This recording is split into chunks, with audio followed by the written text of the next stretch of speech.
네, 오늘 제가 강의할 자료는 중국의 정사입니다. 남제서에 나오는 백제에 관한 내용입니다. 제가 33년 전에 여기를 백제전을 제가 관심을 가지게 된 이유는 딱 한 가지입니다. 대만의 진첩섬이라고 하는 학자가 한국의 백제사 연구하는 학자들을 능별을 했어요. 무슨 얘기인가 하면은 한국에 있는 백제사를 전공하는 학자들은 절대로 백제의 8대 대성에 대해서 연구를 할 수가 없다 라고 조롱을 했습니다. 왜냐? 진첩선이라고 하는 학자가 한국의 백제사 연구하는 학자들이 남제서를 또는 중국의 사서를 연구하면 할수록 한국 역사가 되는 것이 아니라 중국 역사가 되기 때문입니다. 그게 두려워서 연구를 하지 않는다. 그래서 제가 33년 전에 이 관심을 가지고 이 강의 자료를 제가 만들었습니다. 그래서 파워포인트 자료를 만들면서 어떻게 하면 초등학생도 이해할 수 있는 쉬운 역사 그리고 재미있는 역사를 만들어 볼까 제가 고민을 해서 만든 최종 작품입니다. 그런데 만들어 놓고 나서도 보니까 좀 어렵더라고요. 오늘 보여드릴 이 자료가 여기 보시면 이 자료가 사실은 오늘 강의한 내용 전체입니다.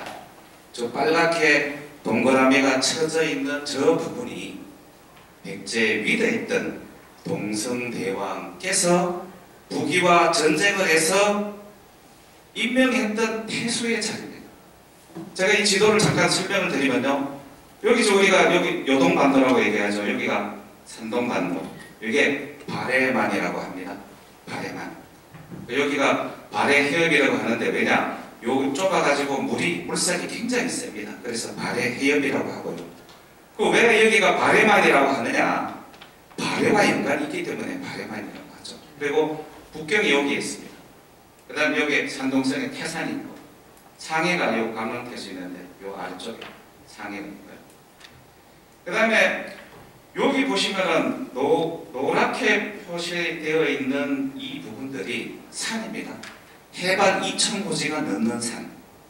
그래서 이쪽을 황토고원이라고 얘기합니다. 저 우리나라에 불어오는 황사들이 옛날에 보면 오도로스 땅이라고 해서 고비 사막에 있는 이쪽에서 황사가 불어와서 우리나라에 날아오게 되죠. 여기는 황사가 날아와서 만들어진 땅들이라서 그냥 착박하기가 이럴 데가 없습니다. 해발 2000고지가 넘고 겨울에 춥고. 그런데 이 북경부터 상해까지 여기는 해발 1m의 하복평원이라고 해서 중국의 모든 물상이 바로 이렇게 파란 이 해발 고도 1m 땅에서 나오면 북경에서 상해까지 저 땅을 AD 490년에 백제 동성대왕이 전체를 통치했다고 하는 기록이 남제서에 기록이 되어 있다는 거예요. 이게 오늘 강의의 주제 전체다. 이 원문을 그대로 인용을 해서 강의하는 학자들이 단 한 명도 없습니다. 왜냐? 대한민국에서 강단에 있는 학자가 저 남제서를 인용을 하면은 학회에서 추방을 합니다. 왜? 한반도 남부에 요 전라남도, 전라북도, 충청도 일부에 찌그러져 있어야 할 백제가 20배가 넘는 이 땅을 도대체 어떻게 통치를 할 수 있었느냐. 말도 안 되는 소리를 하지만. 그래서 제가 원문을 일일이 다 따져봤어요. 그래서 한번 보시죠. 오늘 강의할 제목은요. 순서는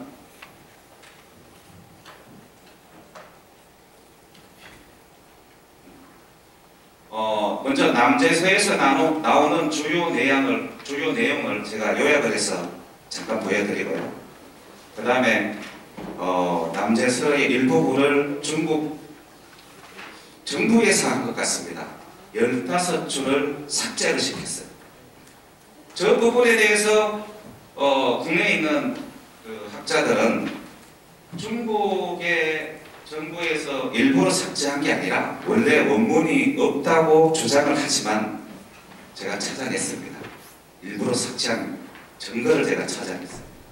그리고 남제서에 나오는 전체 원문 해설과 그 다음에 왜 백제에 8대 대성이 있는데 한반도에 존재하지 않느냐. 그래서 중국에 도대체 어떠하게 8개 백제 8대 대성이 남아있는지와 대만의 진첩선이라고 하는 학자가 왜 한국의 백제사를 연구하는 학자들을 조롱을 했는지 진첩선의 그 논문을 제가 코너리라서 같이 넣어봤습니다. 그 다음에 마지막에 삼국사기 열전 제46에 나오는 치원전에 나오는 백제 얘기와 그 다음에 서울대학교 천문학과 학과장을 하던 박창범 교수가 대륙 백제에 대해서 논문을 쓴 내용에 대해서 제가 한번 3가지를 종합적으로 소개를 해보도록 하겠습니다. 왜냐? 지금은 인터넷이 너무 발달해 되어 있어서 허구의 역사나 가공의 역사를 얘기하면은 그 다음날 또는 핸드폰 상에 실시간으로 공격을 당합니다. 그래서 정확해야 됩니다. 그리고 원문에 충실해서 강의를 해야지만이 믿습니다. 그래서 이 남대서 내용의 제가 주요 내용을 요약을 해보면요. 사실은 AD 480년부터 AD 500년까지 북이가 백제를 5번을 침공을 합니다. 오늘 볼 내용은 남제서리에 기록되어 있는 AD 490년에 북이가 기병 수십만으로 백제를 쳤다고 하는 내용에 대해서 단편적으로 알아보는 겁니다. 전체를 다 보려면 내용이 너무 많아서 다 볼 수가 없습니다. 그래서 그 하나만 예시를 들어서 강의를 들어도 백제가 얼마나 위대했던 나라라는 것을 알 수가 있습니다. AD 490년 북이효 문제가 기병 수십만을 동원을 해서 백제를 공격을 합니다. 이 효 문제는 AD 467년부터 499년에 제위를 471년부터 499년까지 있었던 북이의 제6대 황제입니다. 이때 당시에 북이의 수도는 여기 산서성 대동시라고 하는 유명한 관문인 안문관이 있는 요 대동시 인근에 평성에 도읍을 하고 있다가 AD 493년에 요 숭산소림사가 있는 우천 낙양으로 이렇게 천도를 한 걸로 역사서에는 알려지고 있습니다. 근데 제가 추적한 걸로 보면은 북이는 틀림없이 고구려의 제후국이 아니었나라는 의심을 제가 가지게 됐어요. 왜 그런지는 이 남제서를 보면 알게 됩니다. 그리고 이때 당시에 백제는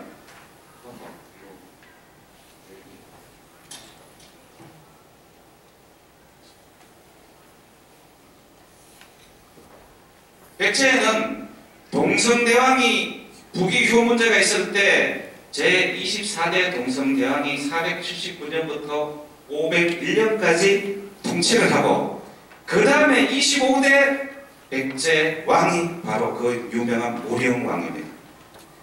백제가 가장 강성했을 때 제위에 올랐던 동성대왕 저분이 해례곤, 목간나, 찬수류, 사법명이라고 하는 4명의 장수를 북이 기병 수십만이 온 것을 4명의 장수를 보내서 북이 기병 중간에 보면 기록에 나오는데 20만 명이 왔다고 합니다. 그 20만 명을 말 한 필도 돌려보내지 않고 도륙을 냈는데 바로 남제서 백제전에 강시단야라고 하는 뜻자가 딱 나옵니다.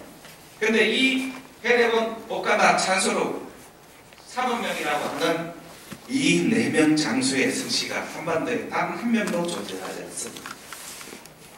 그래서 백제사를 연구를 못하는 겁니다.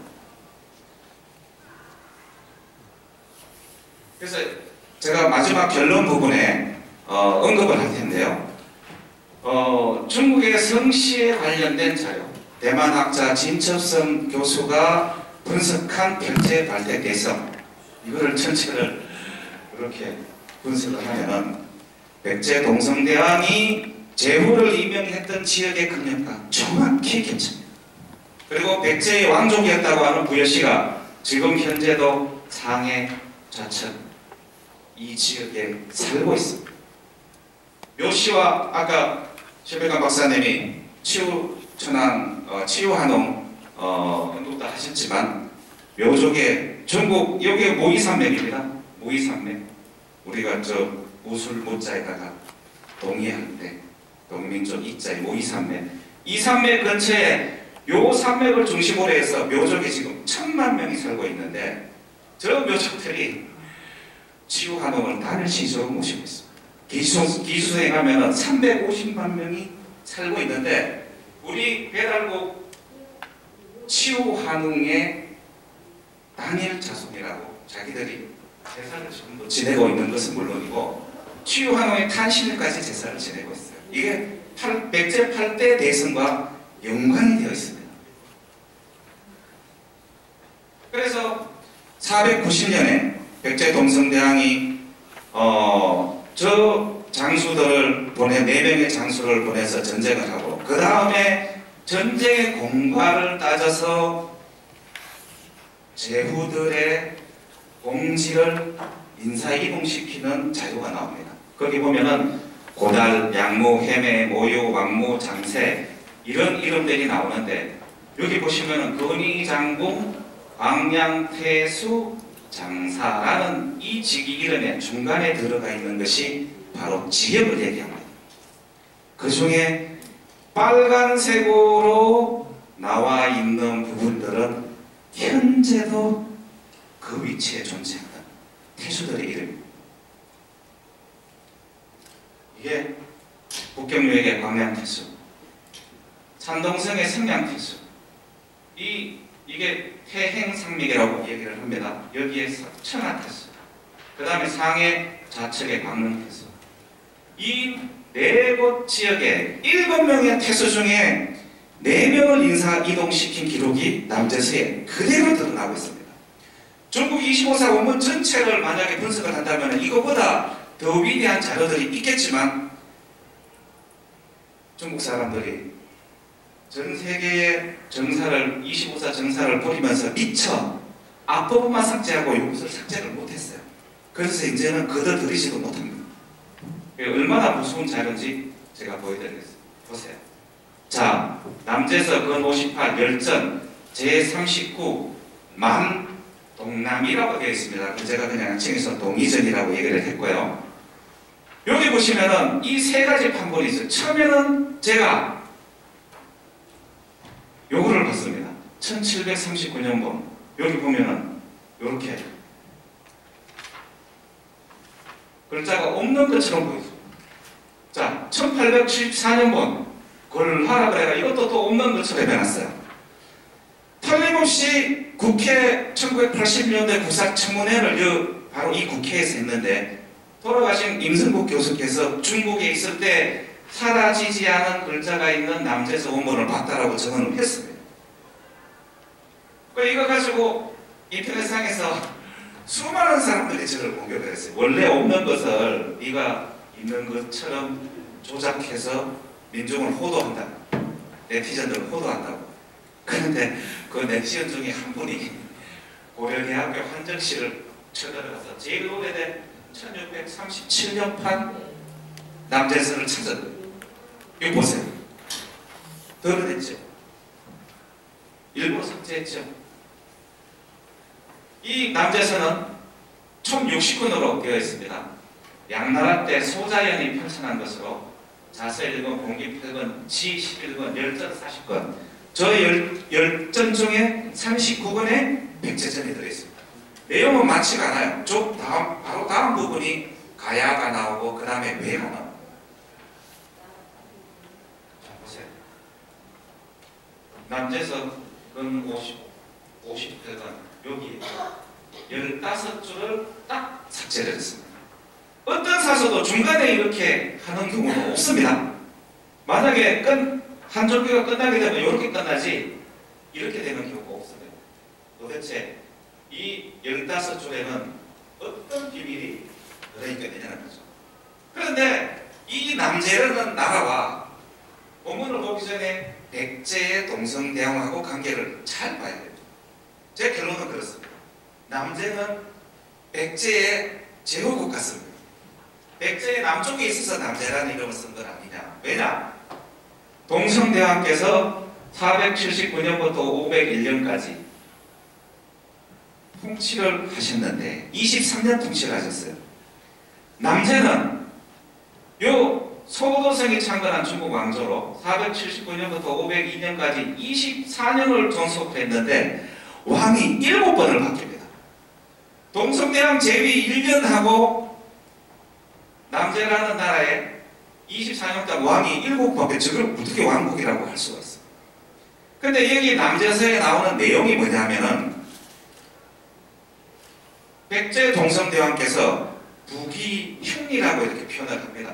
쪽에 있는 오랑캐들이 내려와서 기병 20만으로 온 것을 내가 해대공 사범명 찬수료 이 4명의 장군을 보내서 도륙을 했다. 그래서 이번에 그 공갈을 인정을 해서 청하태수는 성량태수로 부르고 성량태수는 광흥태수로 부르고 이렇게 인사이동을 했으니까 알아서 너희들이 이런 내용을 내가 통보를 하니 너희들이 알아라고 외교 문서를 보냈는데 그거를 북이 입장에서 기록을 합니다. 이게 남제서의 주요 내용. 그래서 한번 보세요. 지금 1954년도에 일본인들이 그리거나 중국인들은 그리는 기록 지도는 이렇습니다. 요게 하나입니다. 그 다음에 요게 양자강입니다. 황하 이북은 북이가 다 통일을 한 걸로 되어 있죠. 그리고 황하 이남은 다 제 나라 남제가 통일을 한 걸로 되어 있죠. 자, 이 북이가 기병 20만으로 또는 수십만으로 480년부터 AD 490년까지 백제를 기병 수십만으로 5번을 침공을 합니다. 만약에 여기를 침공했다 그러면 여기 있는 고구려가 길을 터줘야 돼요. 기병 수십만이 배 타고 이걸로 절대로 올 수가 없습니다. 그것도 20년도 안 되는 기간에 5번을 침공을 했는데, 그래서 제가 명절에 강의할 때 옆에 만화가에 유명한 그 소설가가 있습니다. 야술록이라고 우육지 작가가 있는데, 제가 이게 녹화하나요? 제가 같이 막걸리 먹다가 이 얘기를 했더니만 이 야술록이라는 작가 중국 이렇게 무협 이런 거에만 매몰되어 있다가 이게 정사에 기록되어 있다는 사실을 알고 만화를 그렸어요. 싸움신이라고. 그 주인공이 동성대왕입니다. 북이장군 통탄이 전사를 할 정도의 어마어마한 전쟁입니다. 그거를 백제가 5번을 도륙을 내고 결국은 북이가 망합니다. 백제 때문에 막았다고 나는 보는 거죠. 5번 기병 수십만으로 전쟁을 동원해서 치면은 그 나라 꼴이 국력이 세상할 수밖에 없을 거예요. 자, 그래서 이제 이 15줄 324자 여기에 도대체 뭐가 있었을까? 일본 사람들은, 일본 학자들은 저거를 100년째 찾고 있어. 현상국도 어마어마하게 그렇다고 얘기를 합니다.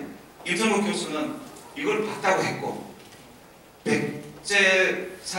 백제사에 일본인들이 왜 관심을 가지느냐? 자기 뿌리 역사가 여기 기록되어 있다고 청강가가 보는 겁니다. 그래서 찾고 있어요. 근데 저는 밑 아래 부분을 내용을 보면은 저 앞부분에 도대체 무슨 내용이 있는지 그냥 굳이 찾지 않아도 무슨 내용인지 추정을 할 수 있다는 얘기입니다. 자, 원문을 보겠습니다. 이게 아까 택견하신 분들 이쪽에 좀 와서 앉아 계세요. 촬영실을 가지고 이게 이제 그 서울대 천문학과 박창봉 교수가 삼국사기 그다음에 삼국유사를 분석한 내용입니다. 근데 이게 남제서에 나오는 내용하고 똑같습니다. 결과가. 그래서 그 논문을 제가 마지막에 제가 좀 말씀을 드릴 거고요. 그 다음에 그 남제서에 나오는 인명 및 직책 일람도입니다. 이건 한번 읽어보시고요. 왜냐면 지금 제가 보니까 5시 반까지 강의 가능한 거죠. 그러면은 시간이 좀 부족해서 이거는 꼭 읽어보십시오. 굉장히 중요한 내용이기 때문에.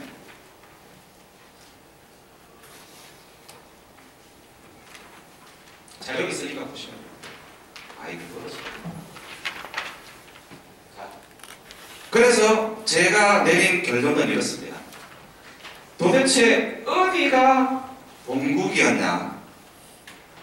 저는 너무 혼란스럽습니다. 왜냐하면 지금 우리가 백제 강력이라 알고 있는 이 강력에 제가 이것을 이렇게 따져보니까 정확히 백제 강력이 20배가 넘습니다.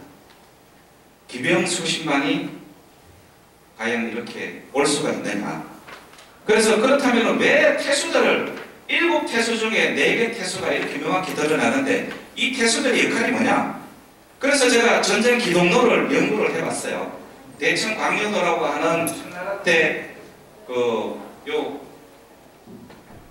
지도를 보면은 요 빨간 색깔로 되어 있는 게 여기 지금 보면은 하남구 낙양이고요. 숭산 소림사 있는 쪽입니다.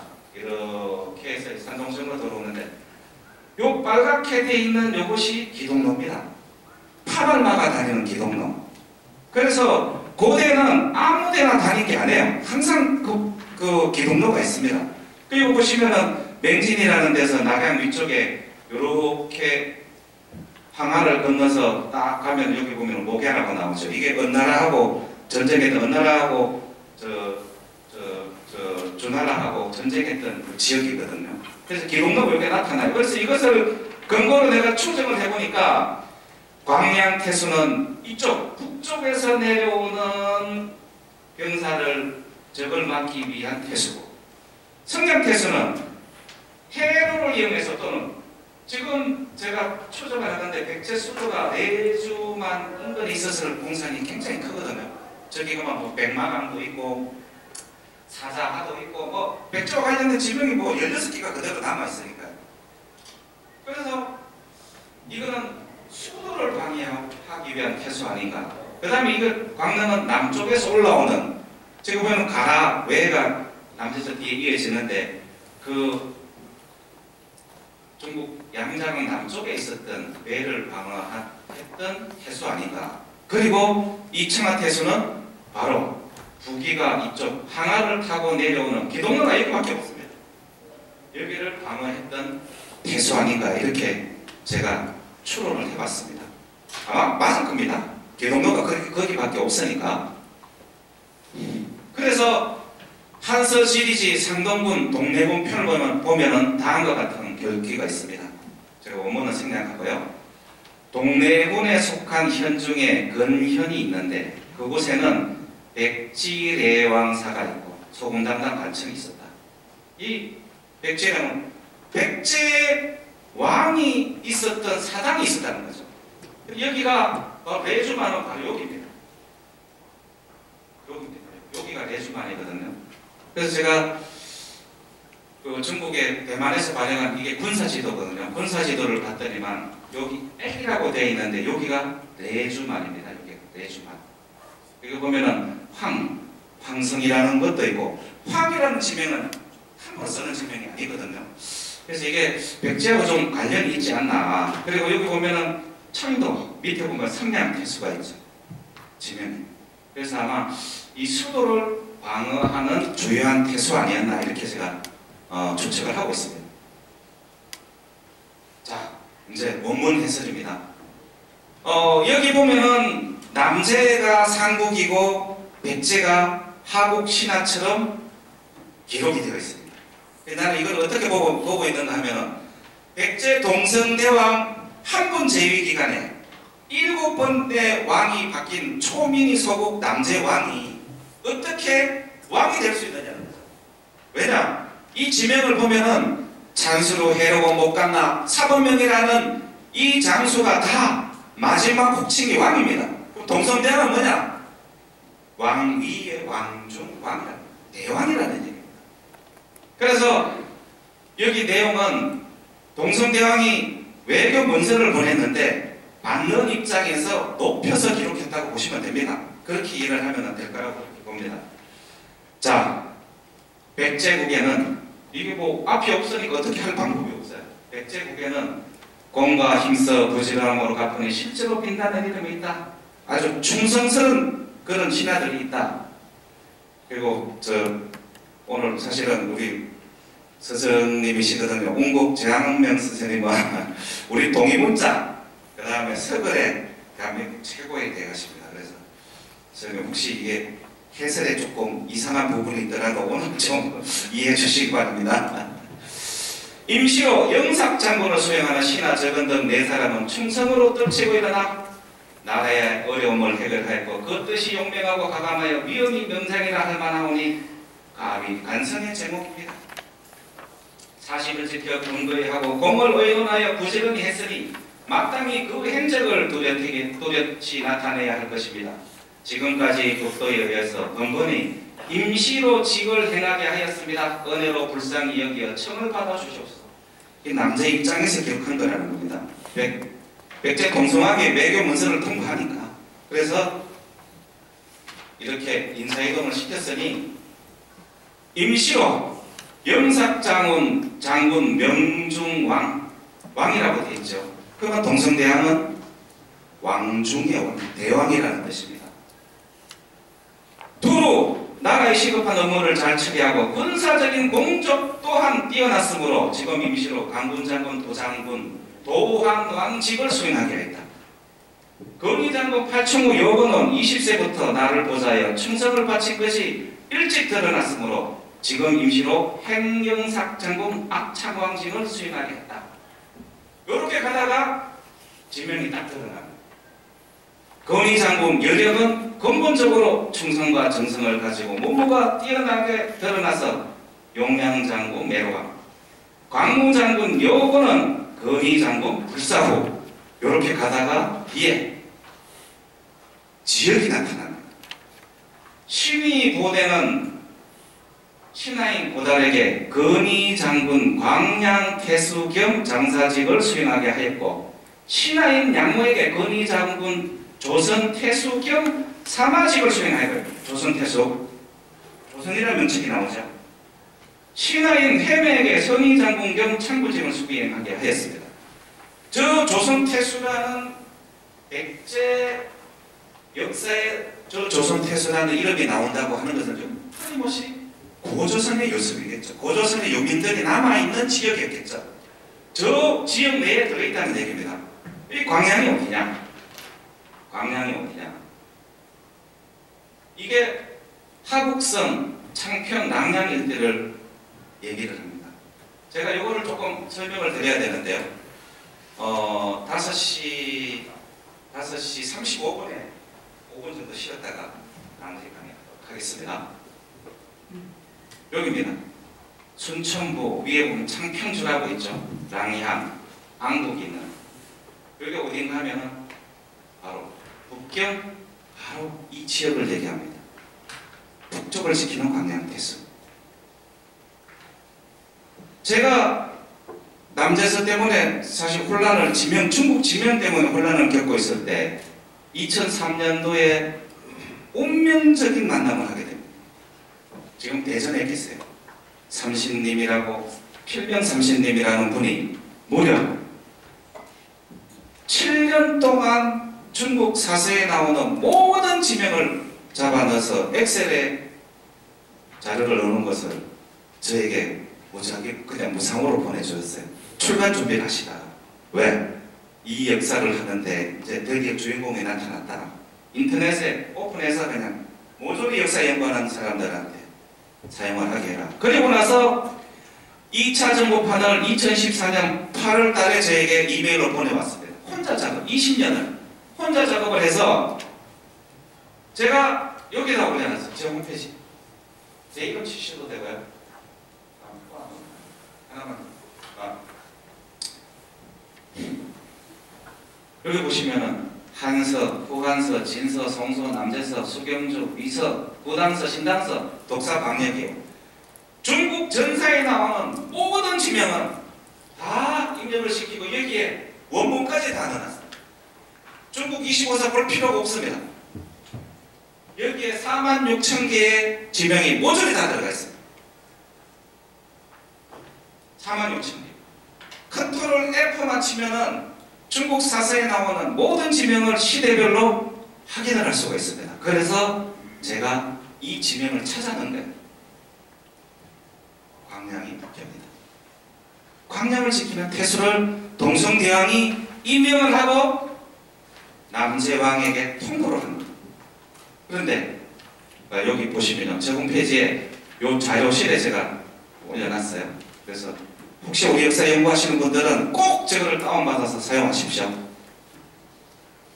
굉장히 중요한 자료. 제가 하나면은 중국 25세 해석하는 거 지명은 모든 게 다 해결이 됩니다. 오늘 제가 선물로 드리는 거. 지난 태신년 중에 송나라 조정에 사신으로 간 일도 있었고 이제는 신이 사신을 맡아 먼 바닷길 험한 데를 가서 그 지극한 효험을 나타냈사오니 마땅히 자기를 올려주어 상가 먼저 예의에 의하여 각각 힘짐을 내려주시기 바랍니다.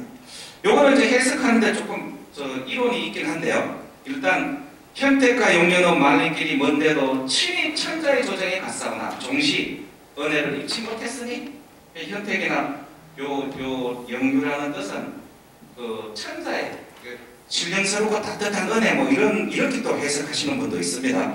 어쨌든 여기에서 중요한 것은 도대체 이 전쟁 강약이 어디냐 이거를 분석하는데 준 논점이 있으니까 넘어가도록 하겠습니다.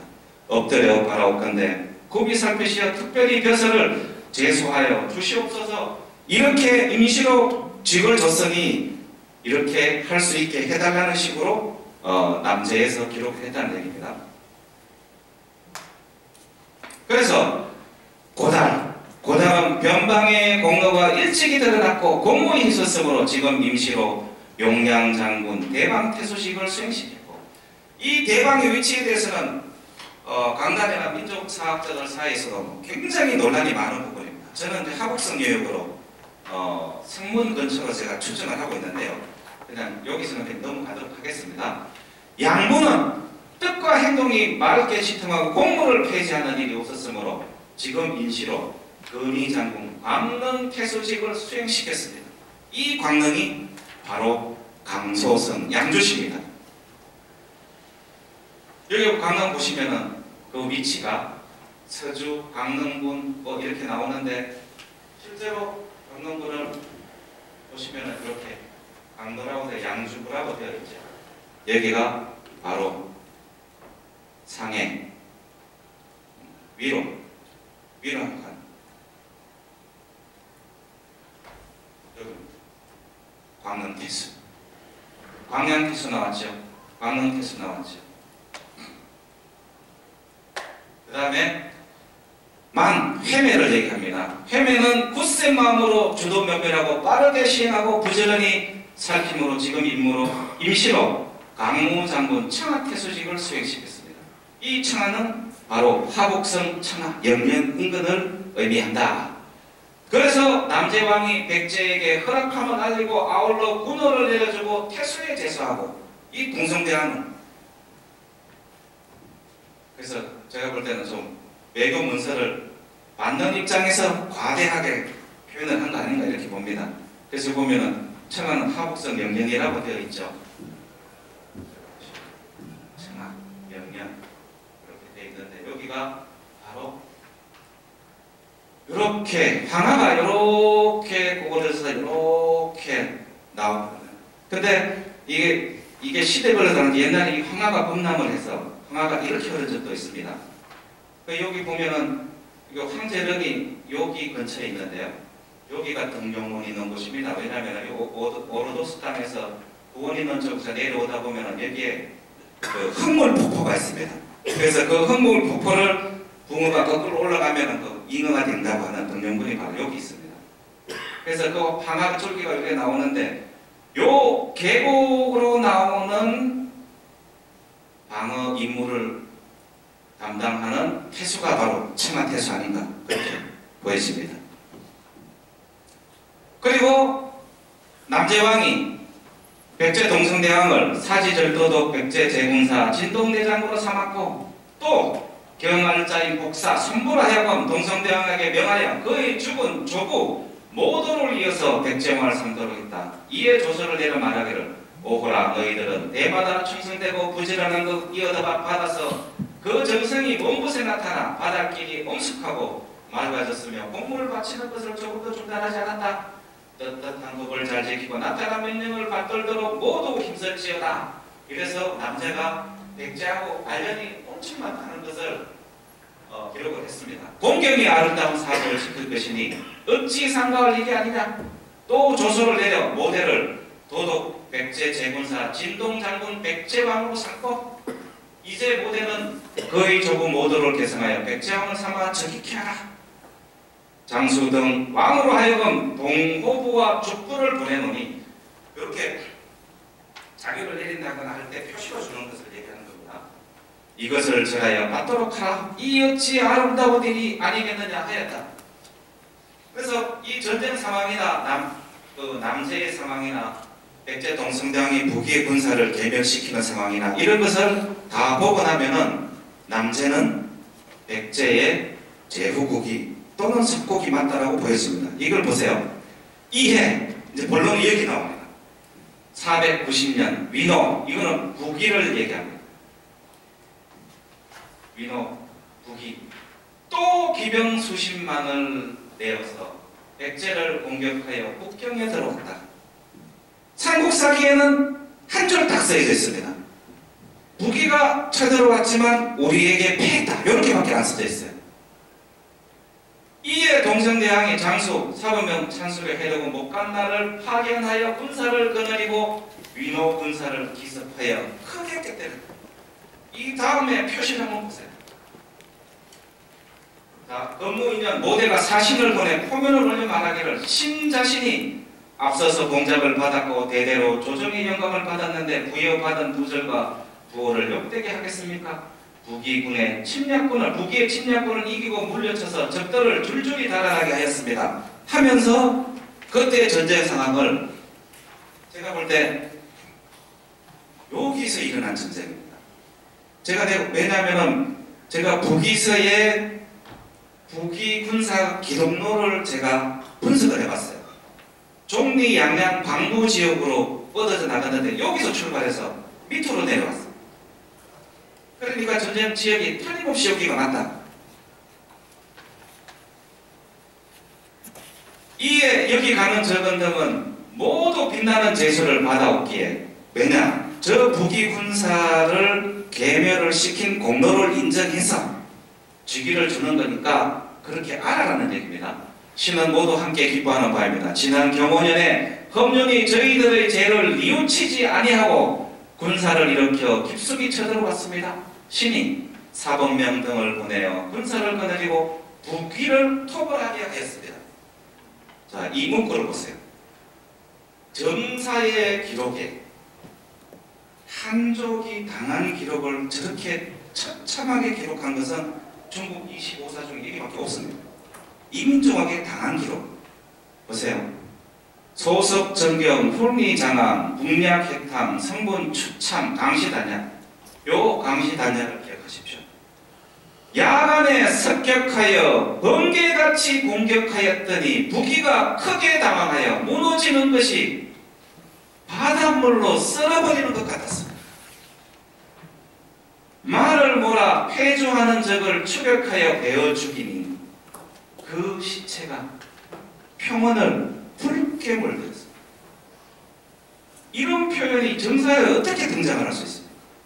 만약에 남세가 한족이었다면 백제의 속국이나 친한 그 혈안이었으면 이건 기록할 수 없고 정사에 저걸 어떻게 기록합니까? 말도 안 되는 소리죠.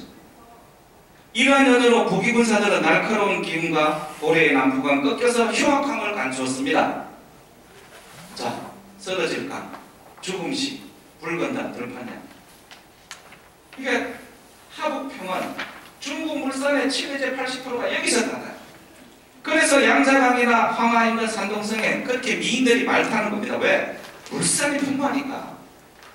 그 길을, 들판을, 기병 20만을 말 한 편도 안 던져보내고 도륙을 했다. 누가? 동성대왕이. 해례곤, 찬수료, 목간나, 사범명 4명의 장수를 보냈는데 불행하게도 왕족이었던 부여씨도 한반도에 한 명도 존재하지 않았고 4개의 장수의 성씨도 한반도에 단 한 명도 존재를 하지 않습니다.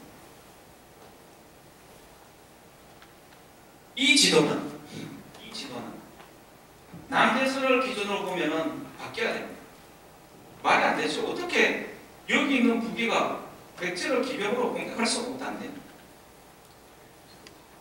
지금 나라가 조용해진 것은 실로 사범명 등 장수 4명의 전략이었습니다. 그 공문을 찾아서 마땅히 드러내놓아야 합니다. 그래서 지금 임시로 사범명을 정무장군 메라왕직을 수행시키고 찬수루 안국장군 벽중왕직을 수행합니다. 전부 다 왕이죠. 동성대왕은 왕 중의 왕이다. 해려군은 모의장군 불중우를 직을 수행하게 했고 이거는 풀어 나오죠. 왕 다음에 직책 아닌가 하는 그런 생각이 듭니다. 복간나도 앞에서 말한 것 같은 궁둥이 있고 돈대와 배, 즉 항구와 항산들을 빼앗았으므로 광의장군 명종의직을 수행하게 되었습니다. 그런데 여기 안국이라는 지명에는 안국장군이 나오는데요. 엎드려 원앙이 하늘의 어디로서 특별히 인서들어서 제수해 주세요. 이 안국이 중에 보면 이게 석가장이라고 있는 하북성의 가장 큰 도시입니다. 서쪽으로 가면 태원이라는 도시가 있는데요. 거기 보시면은 안국이라는 지역이 있습니다. 이 고구려하고 관련된 지명인데요. 평양 동황성 설명이 나올 때 저 안국이라는 지명이 등장합니다. 아주 중국에 굉장히 유명한 한약재 시장이 되는 곳입니다. 그래서 제가 지금 추적 중에 있는데 이 석가장 옛날에 성문이라는 지역하고 이어가면은 모든 석선들이 다 고구려 치형태로 되어 있어요. 그래서 저기에 사실은 그 우리 견우직녀의 그 설화가 그대로 석가장에 살아있거든요. 그래서 제가 추적을 하고 있는데 나중에 기회가 되면 제가 소식을 전하도록 그렇게 하겠습니다. 또 표문에서 말하길 신이 사신으로 파견한 바 용양장군 남랑태수경 장사직을 수행하는 신하인 모유 건무장군 상량태수경 사마직을 수행하는 신하인 왕묵장군 겸 창군 겸 진무장군 조선태수를 수행하는 신하인 장세 양무장군 직을 수행하는 진명 등은 관중에 있으면서 사적인 생활을 잊고서 오로지 공적인 업무만 바로잡고 밑해름을 보고 명령을 내리면 어려움을 밟고 자신의 안위를 돌보지 않았습니다. 진짜 공무직을 성실하게 수행한 충신이라는 얘기죠. 근데 여기에 바로 건무장군 승량태수가 바로 여기를 산동성 승량 여기 있습니다. 여기에 창도라는 지명이 있거든요. 저기가 중국의 해군 사령부 기지가 있는 백제와 선박건조하고 뗄래야 뗄 수가 없거든요. 중국의 모든 조선 기술의 기술자들이 여기 다 몰려있어요.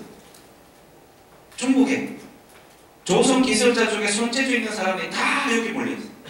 지금 현재도 백제와 관련이 있고 여기 가면은 정해위라고 하는 지명이 있거든요. 그래서 저는 조심스럽게 저기가 장모국어와 관련된 지명이 틀림없다고 제가 보고 있는데요. 하여튼 이 지역의 명계소문과 관련된 전적지가 6개가 존재합니다. 사세에 나오지 않는 현지 공원 내의 전적지가 6개가 존재합니다. 신비한 일입니다. 그래서 제가 볼 때는 이게 고구려하고 백제하고 교류를 굉장히 좀 많이 했던 것 같고요. 거기에 신라가 아마 나중에 저기를 차지했던 거 아닌가 하는 의심을 갖고 있는데 하여튼 세 개 나라가 겹쳐서 나오는 지역이 바로 이 지역입니다. 지금 자신의 임무를 맡아 파도와 험한 길을 건너는 위험을 무릅쓰고 그들은 직업정성을 다합니다. 그렇게 참으로 마땅히 자비를 진급시켜야 합니다. 그래서 그들을 각기 임시로 수행할 직무에 임명하였으니 엎드려 오나오니 성조에서 특별히 바로 잡아 주십시오. 조서를 내려 옳다하고 은호를 내려줘. 남제왕이 백제 동성대왕이 그렇게 했다는 얘기죠.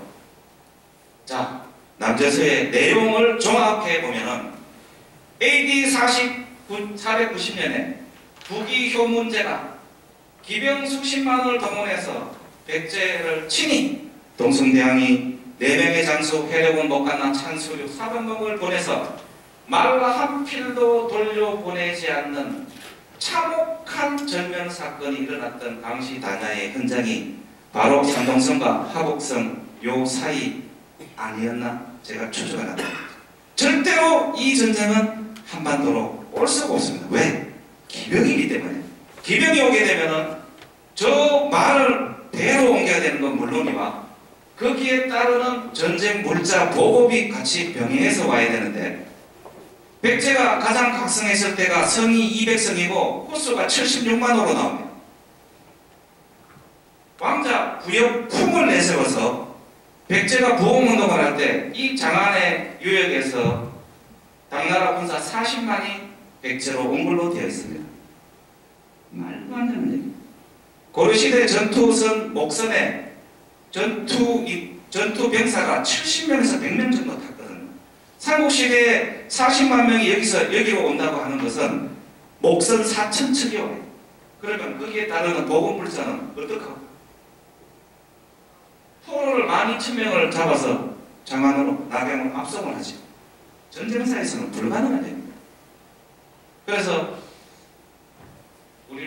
제가 소속했던 한국 우리 민족사 연구회를 이끌으셨던 좀 돌아가셨죠. 영근 장관님 7군 단장 하셨거든요.